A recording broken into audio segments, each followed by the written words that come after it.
Hello everyone, আজ নতুন আরেক ফেস প্যাক নিয়ে চলে এসেছি ঘরোয়া জিনিস দিয়ে। প্রথমে নিয়েছি 1 চামচ বেসন, আর নিয়েছি কস্তুরি হলুদ, আর নিয়েছি 2 চামচ দুধ। সেটা ভালো করে মিক্স করতে হবে। মুখে লাগাবার আগে মুখটা ক্লিন করে নিতে হবে, তারপর মুখে লাগান। আমাদের এই গরমে মুখে ট্যানিং হয়ে যাচ্ছে, গলায় লাগাতে পারো, হাতেও লাগাতে পারো।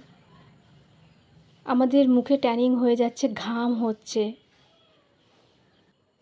আমাদের মুখে কালো কালো ছোপ দাগ হয়ে যাচ্ছে। এটা দূর হয়ে যাবে আর স্কিনে গ্লো বাড়বে।